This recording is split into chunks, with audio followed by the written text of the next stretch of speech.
My parents didn't miss my graduation, they skipped it. The text came at midnight. Too tired from Chloe's trip. We'll celebrate next time. The next time that never came. By sunrise, I was standing behind Harvard's podium, 1,000 cameras pointed at me, and 3 chairs in the front row, 2 empty one with a single white rose. When the applause ended, so did their silence. Because that morning every network replayed my speech, and the world saw what they didn't. You think you know what that felt like being unseen until it's too late? You don't. Not until you hear what happened after. I grew up in a town where everyone knew your last name and what your parents drove. Sunday mornings smelled like coffee gossip and freshly pressed church clothes. My mother, Judy Hart, lived for those mornings. She was the kind of woman who believed that appearances were a form of prayer. If people saw perfection, maybe they'd believe it was real. My father, Robert, stood beside her quietly, the man who nodded more than he spoke. And then there was Chloe, the daughter who made perfection effortless. The golden child. The reason my mother's voice could shift from sharp to sweet in one breath. I was the older one, the quiet one. The kind of girl people introduced as Chloe's sister before realizing I had a name of my own. When I was 10, my birthday cake read, "Congratulations, Chloe," because Mom mixed up the orders after her dance competition. She laughed it off, handed me a slice anyway, and said, "We'll do yours next weekend." We never did. That was the day I learned how absence could still fill a room. Our house looked picture-perfect from the outside, white shutters, neat hedges, Christmas lights that blinked on time, but inside it ran on comparison. If Chloe's laugh was music, mine was static. If she got applause, I got quiet nods. Every success of mine was treated like an echo heard, but never celebrated. Grandma Helen was the only one who saw through it. She lived 2 streets over, always smelling of cinnamon and soap, and she'd whisper, "You don't need applause to be valuable, sweetheart." I didn't believe her then. When I got older, I stopped asking them to notice. I poured everything into school instead. Grades were safe. Numbers didn't play favorites. By 17, I was staying late in the garage fixing old radios and engines just to understand how broken things worked. Maybe part of me wanted to fix us too, but the more I achieved, the quieter they became. When I won first place in the state essay competition, Mom said, "That's nice," before asking if I could help pack for Chloe's trip. Dad nodded without looking up. That silence, that's where the fracture began. It's strange how one small silence can turn into a lifetime.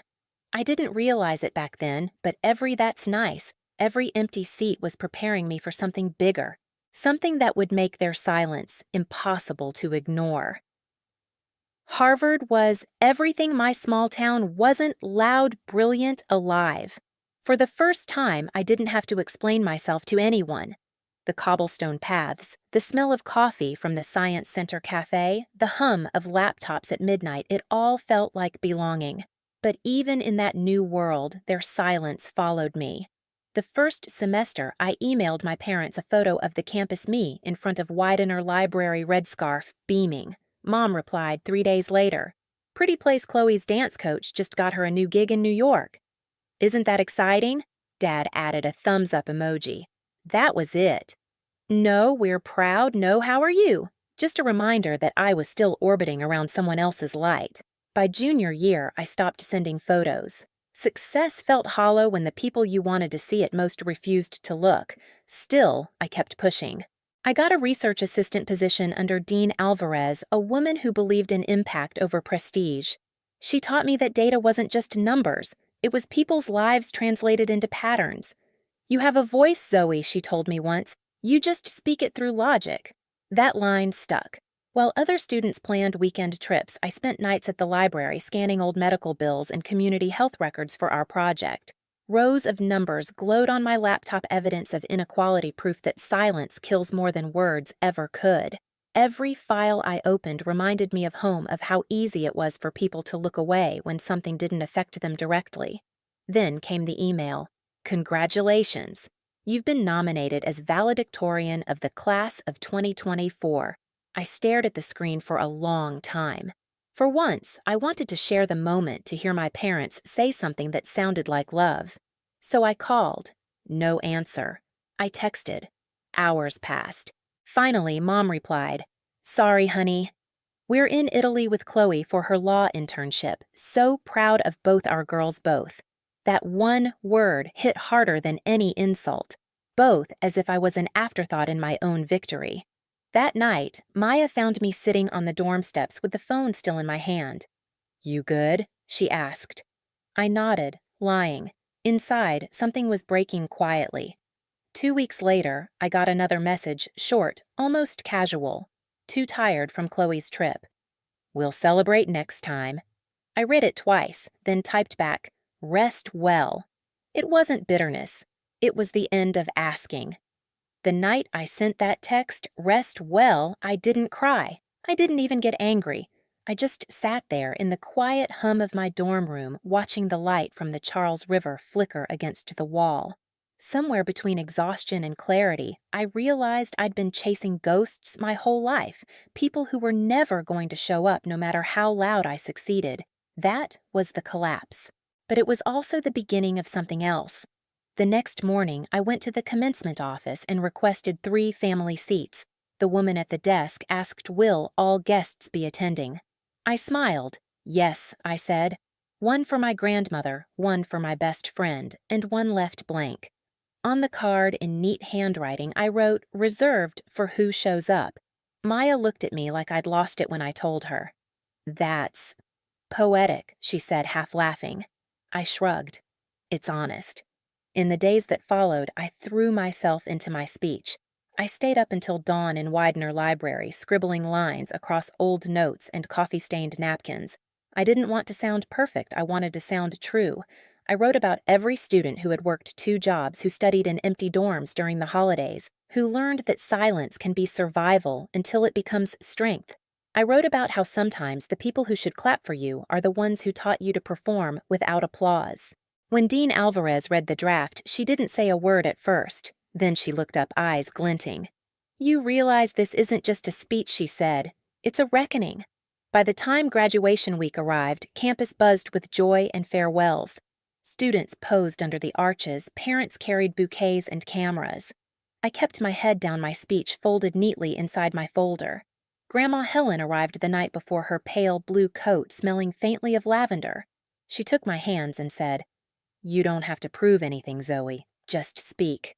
That morning, the text still sat open on my phone, the words, "Too tired," glowing like a bruise. I didn't delete it. I wanted to remember exactly what silence looked like. So I dressed slowly, pinned my tassel, and walked across the yard with 2 people who had never let me feel alone, Grandma and Maya. Between them, the 3rd chair waited crowned with a white rose. The stage was ready. So was I. The sun was sharp that morning, too bright for the ache under my ribs. Bells from Memorial Church echoed through the yard, rolling across the crowd like slow thunder. Rows of crimson robes shimmered beneath the light tassels, swaying cameras flashing. Everywhere I looked, families hugged, waved, called out names. The air smelled like lilacs and new beginnings. I found my seat on stage, my heart beating steady but slow. From up here, Harvard Yard looked endless, a sea of faces, parents craning their necks to spot their children's students searching for the ones who mattered most. I scanned the front rows once, though I already knew. Grandma in her blue coat, Maya beside her camera ready, and between them, the empty chair. The white rose gleamed against the red cushion, unmoving in the wind. It didn't hurt like I expected. It was colder, quieter, like the final breath before you jump. When my name was called, valedictorian Zoe Hart, a wave of applause rose through the crowd. I walked to the podium, each step heavy with years I hadn't spoken. The microphone buzzed softly. I steadied it, took a slow breath, and looked out over the audience. "Good morning," I began, my voice steadier than I felt. When they didn't see us, we learned to see each other. The hum of the crowd fell away. The wind stilled. I talked about the invisible ones, the students who worked behind cafeteria counters, who fixed printers at 2 a.m., who sent money home between classes. I spoke about how the world celebrates loud success but overlooks quiet endurance. We learn early, I said, that sometimes the chairs reserved for us stay empty, and when they do, we build new tables. I saw Maya wipe a tear. Grandma's chin trembled slightly, her hand resting over her cane. I kept going. My words were no longer just mine, they were every unspoken thing I'd swallowed for 24 years. Silence used to feel like punishment, I said, but now I see it was training. Because when no one shows up for you, you learn how to show up for others. For a second, the microphone caught the faintest tremor in my voice. I let it stay. The truth shouldn't sound perfect. When I reached my final line, May, we never leave the next seat empty for those who come after us.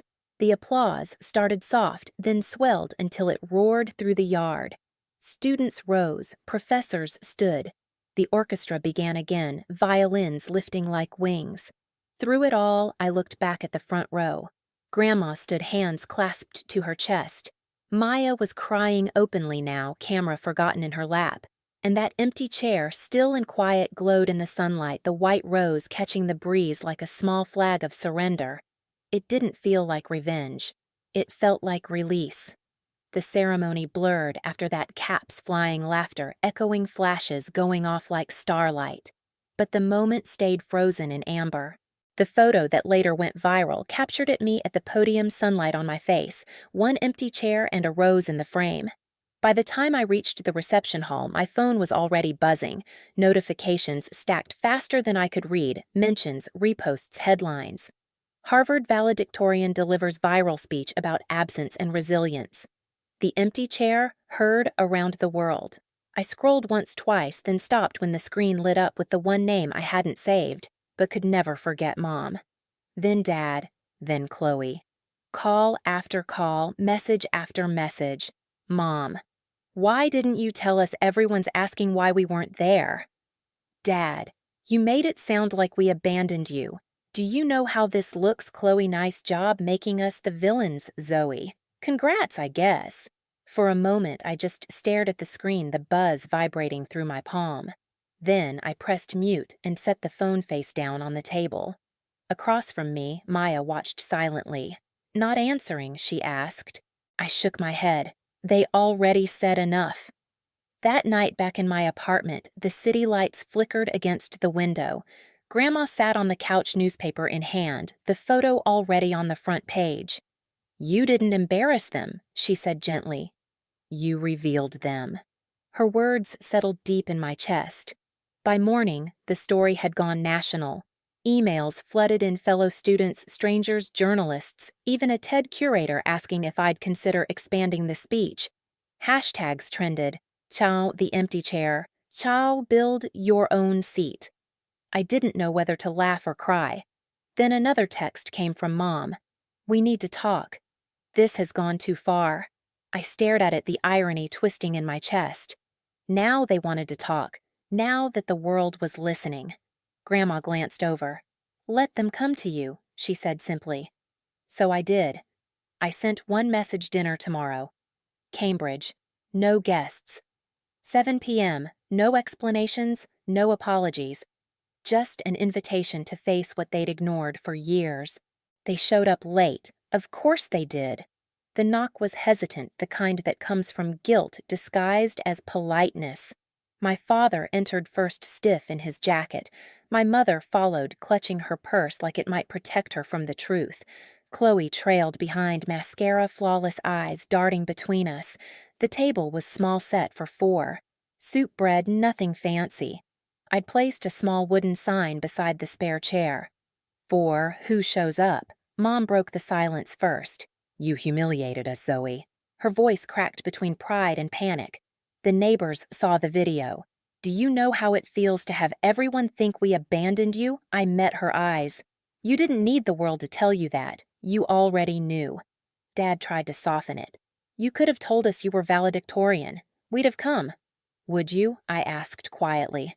Because when I won state, you were at Chloe's dance. When I got the research fellowship, you were in Nashville. There's always a reason, always a trip, always tired. The room went still. The air thickened. Chloe opened her mouth, then closed it again. Finally, she whispered, I didn't know it hurt you like that. It didn't, I said, and for once I meant it. Not anymore. Grandma's words echoed in my mind. Love doesn't wait until you're ready. It shows up when you're needed. Mom's shoulders slumped. We thought you didn't need us. You were always so independent. I let out a small laugh. Independence isn't a personality. It's a survival skill. Silence fell again heavy, but not cruel. Something cracked in it, maybe understanding, maybe shame. I'm not asking for an apology, I said finally. Just consistency. If you say you'll come, come. If you're tired, rest, but don't promise to show up and then vanish. That's all. No one spoke for a long moment. Then, Dad nodded slowly like a man learning to bow for the first time. We'll try, he said. I smiled faintly. That's a start. When they left, the air in the apartment felt lighter. The rose on the table had begun to wilt its petals soft but still beautiful. I replaced it with a fresh one, same color, same meaning. By the end of that week, the world had moved on to another headline. But in my home, the chair stayed. Always waiting, always ready. The week after that dinner felt strange, quiet, but not empty. My phone buzzed lest the news cycle had moved on, and Harvard Yard returned to its ordinary rhythm of tourists and pigeons. Yet, something inside me had shifted like a bone, finally set right after years of pain. Grandma came by every few days, bringing lemon cake and advice, disguised as conversation. You gave them a mirror, she said one afternoon, settling her cup on the table. Now it's up to them to decide if they like what they see. I smiled, but I didn't wait for their reflection. I'd spent too many years waiting. A week later, I spoke at a small community event downtown. Nothing grand, just students and locals gathered in a library basement. I used parts of my speech reworked for a smaller room. There were no cameras, no applause, just nods from people who understood what it meant to build your own seat. Afterward, a girl my age came up, eyes glassy. My parents didn't come to my graduation either, she said softly. But seeing you made it hurt less. That was the moment I realized the story had done its job. It had turned pain into permission for someone else to heal. At home, the chair still sat in the corner beside my desk, the wooden tag dangling. For who shows up. Sometimes when the light from the window hit it just right, it didn't look empty, it looked expectant. Mom sent a text to the following Sunday dinner next week early this time. I stared at it for a long second, then typed, "Early is good." The next morning I passed through Harvard Yard one last time. The air smelled like cut grass and coffee the same way it had when it all began. I looked toward the stage where I once stood, sunlight spilling over the bricks, and whispered, not bitter, not proud, just certain they see me now. I've learned that sometimes justice doesn't come as an apology. It comes as clarity. You spend years begging to be seen. Then one day you stop asking and the world turns its head anyway. That's what happened to me. My family didn't change overnight, but the silence between us did. It wasn't filled with guilt anymore, it was filled with choice. Now, every time I sit at my kitchen table, that extra chair is there. Not as a reminder of who failed to show up, but as an invitation for those who will. It's for anyone who's ever felt invisible, for anyone who's ever clapped alone in a crowd. If you've ever built something from the pieces they left behind, this story is for you. And if you've ever waited for someone to show up and they didn't, don't wait forever. Build your own seat. Sit proudly. Let them see what they missed. If this story touched something in you, share it below. Tell me where you're watching from or who you built your own chair for. And if you want more stories like this, stories about finding power in the quiet, subscribe, stay, and let's keep showing up together.